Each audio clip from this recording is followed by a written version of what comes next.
Hi guys. Okay, this is chapter 9 and it is called Wilbur's Boast. Do you even know what a boast is? If you boast, you're kind of bragging about yourself, saying something great about yourself. So I wonder what Wilbur is boasting about. Wilbur's Boast. A spider's web is stronger than it looks. Although it is made of thin, delicate strands, the web is not easily broken. However, a web gets torn every day by insects that kick around in it, and a spider must rebuild it when it gets full of holes. Charlotte liked to do her weaving during the late afternoon, and Fern liked to sit nearby and watch. One afternoon, she heard a most interesting conversation and witnessed a strange event. "You have awfully hairy legs, Charlotte," said Wilbur as the spider busily worked at her task. "My legs are hairy for good reason," replied Charlotte. "Furthermore, each leg of mine has 7 sections: the coxa, the trochanter, the femur, the patella, the tibia, the metatarsus, and the tarsus." Wilbur sat bolt upright. "You're kidding," he said. "Ah, no, I'm not either. Say those names again. I didn't catch them the first time." "Coxa, trochanter, femur, patella, tibia, metatarsus, and tarsus." "Goodness," said Wilbur, looking down at his own chubby legs. "I don't think my legs have 7 sections." "Well," said Charlotte, "you and I lead different lives. You don't have to spin a web, and that takes real leg work." "Well, I could spin a web if I tried," said Wilbur, boasting. "I've just never tried." "Let's see you do it," said Charlotte. And Fern chuckled softly, and her eyes grew wide with love for the pig. "Okay," replied Wilbur. "You coach me, and I'll spin one. It must be a lot of fun to spin a web. How do I start?" "Take a deep breath," said Charlotte, smiling. Wilbur breathed deeply. "Now climb to the highest place you can get to like this." And Charlotte raced up to the top of the doorway, and Wilbur scrambled up to the top of the manure pile. "Very good," said Charlotte. "Now make an attachment with your spinnerets and hurl yourself into space and let out a dragline as you go down." Wilbur hesitated a moment, then jumped out into the air. He glanced hastily behind to see if a piece of rope was following him to check his fall, but nothing seemed to be happening in his rear, and the next thing he knew, he landed with a thump. "Oomp," he grunted. And Charlotte laughed so hard her web began to sway. "What did I do wrong?" asked the pig when he recovered from his bump. "Nothing," said Charlotte. "It was a nice try." "I think I'll try that again," said Wilbur cheerfully. "I believe what I need is a little piece of string to hold me." And the pig walked out to his yard. "You there, Templeton," he called, and the rat poked his head out from under the trough. "Got a little piece of string I could borrow?" asked Wilbur. "I need it to spin a web." "Yes, indeed," replied Templeton, who saved string. "No trouble at all. Anything to oblige." He crept down into his hole, pushed the goose egg out of the way, and returned with an old piece of dirty white string. Wilbur examined it. "That's just the thing," he said. "Tie one end to my tail, will you, Templeton?" Wilbur crouched low with his thin, curly tail toward the rat. Templeton seized the string and passed it around the end of the pig's tail and tied 2½ hitches. 2½ hitches. Charlotte watched in delight. Like Fern, she was truly fond of Wilbur, whose smelly pen and stale food attracted the flies that she needed, and she was proud to see that he was not a quitter and was willing to try again to spin a web. While the rat and the spider and the little girl watched, Wilbur climbed again to the top of the manure pile full of energy and hope. "Everybody watch," he cried, and summoning all his strength, he threw himself into the air head first. The string trailed behind him, but as he had neglected to fasten the other end to anything, it didn't really do any good, and Wilbur landed with a thud and crushed and hurt, and tears came to his eyes. Templeton grinned, and Charlotte just sat quietly. After a bit, she spoke. "You can't spin a web, Wilbur, and I advise you to put the idea out of your mind. You lack 2 things needed for spinning a web." "What are they?" asked Wilbur sadly. "Well, you lack a set of spinnerets, and you lack know-how. But cheer up, you don't need a web. Zuckerman supplies you with 3 big meals a day. Why should you worry about trapping food?" Wilbur sighed. You're ever so much cleverer and brighter than I am, Charlotte. I guess I was just trying to show off. It serves me right. Templeton untied his string and took it back to his home, and Charlotte returned to her weaving. You needn't feel too badly, Wilbur, she said. Not many creatures can spin webs. Even men aren't as good at it as spiders, although they think they're pretty good, and they'll try anything. Did you ever hear of the Queensboro Bridge? Wilbur shook his head. Is it a web? Well, sort of, replied Charlotte. But do you know how long it took men to build it? 8 whole years. My goodness, I would have starved to death waiting that long. I can make a web in a single evening. What do people catch in the Queensboro Bridge? Bugs? Asked Wilbur.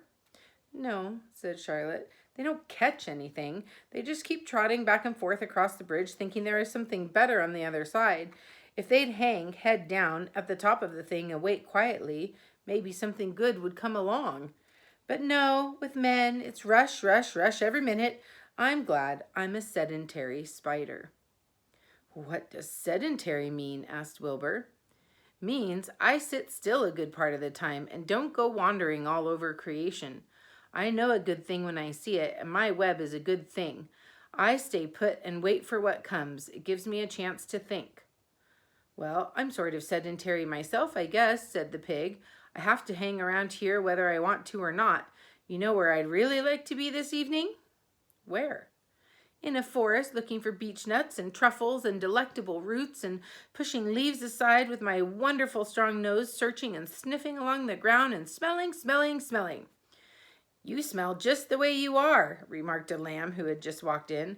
I can smell you from here. You're the smelliest creature in the place. Wilbur hung his head. His eyes grew wet with tears. Charlotte noticed his embarrassment, and she spoke sharply to the lamb. Let Wilbur alone, she said. He has a perfect right to smell, considering his surroundings. You're no bundle of sweet peas yourself. Furthermore, you're interrupting a very pleasant conversation. What were we talking about, Wilbur, when we were so rudely interrupted? You see how Charlotte is always sticking up for Wilbur. The lamb was a little bit mean to him and hurt his feelings, and she put the lamb in her place.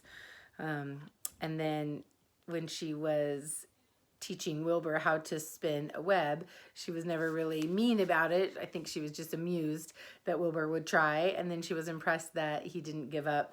But she was never mean or teasing him or tricking him into looking stupid. I think it's just a good, indication of the friendship that they have, especially when she defends him to the lamb. What were we talking about, Wilbur, when we were so rudely interrupted? Oh, I don't remember, said Wilbur. It doesn't make any difference. Let's not talk any more for a while, Charlotte. I'm getting sleepy. You go ahead and finish fixing your web, and I'll just lie here and watch you.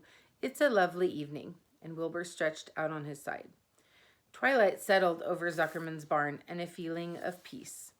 Fern knew it was almost supper time, but she couldn't bear to leave. Swallows passed on silent wings in and out of the doorways, bringing food to their young ones. And from across the road, a bird sang, "Whippoorwill, whippoorwill." Lurvy sat down under an apple tree and lit his pipe. The animal sniffed the familiar smell of strong tobacco. Wilbur heard the trill of the tree road and the occasional slamming of the kitchen door. All these sounds made him feel comfortable and happy, for he loved life and loved to be part of the world on a summer evening. But as he lay there, he remembered what the old sheep had told him. The thought of death came to him, and he began to tremble with fear. "Charlotte," he said softly. "Yes, Wilbur." "I don't want to die." "Well, of course you don't," said Charlotte in a comforting voice. "I just love it here in the barn," said Wilbur. "I love everything about this place." "Of course you do," said Charlotte. "We all do." The goose appeared, followed by her 7 goslings, and they thrust their little necks out and kept up a musical whistling like a tiny troop of pipers. Wilbur listened to the sound with love in his heart. "Charlotte," he said. "Yes," said the spider. "Were you serious when you promised you would keep them from killing me?" "I've never been more serious in my life. I'm not going to let you die, Wilbur." "Well, how are you going to save me?" asked Wilbur, whose curiosity was very strong at this point. Well, said Charlotte vaguely, I don't really know, but I'm working on a plan. Well, that's wonderful, said Wilbur. How is the plan coming, Charlotte? Have you got very far with it? Is it coming along pretty well? Wilbur was trembling again, but Charlotte was cool and collected. Oh, it's coming all right, she said lightly. The plan is still in its early stages and hasn't completely shaped up yet, but I'm working on it. When do you work on it? Begged Wilbur. When I'm hanging head down at the top of my web. That's when I do my thinking, because then all the blood is in my head. Well, I'd be only too glad to help in any way that I can.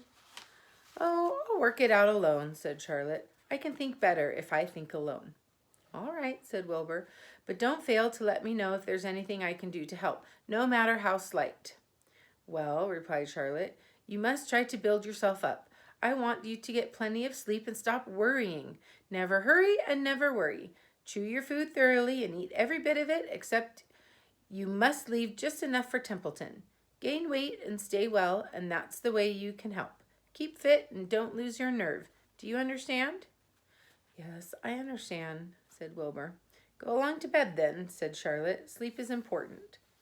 Wilbur trotted over to the darkest corner of his pen and threw himself down. He closed his eyes, and in another minute he spoke. Charlotte, he said. Yes, Wilbur. May I go out to my trough and see if I left any of my supper? I think I left just a tiny bit of mashed potato. Very well, said Charlotte, but I want you in bed again without delay. Wilbur started to race out to his yard. Slowly, slowly, said Charlotte. Never hurry, never worry. Wilbur checked himself and crept slowly to his trough. He found a bit of potato, chewed it carefully, swallowed it, and walked back to bed. He closed his eyes and was silent for a while. Charlotte, he said in a whisper. Yes. May I get a drink of milk? I think there are a few drops of milk left in my trough. No, the trough is dry, and I want you to go to sleep. No more talking. Close your eyes and go to sleep. Does she sound like a mom and a kid? Wilbur shut his eyes. Fern got up from her stool and started for home, her mind full of everything she had seen and heard. Good night, Charlotte, said Wilbur. Good night, Wilbur. There was a pause. Good night, Charlotte. Good night, Wilbur. Good night. Good night. And that's the end of chapter 9.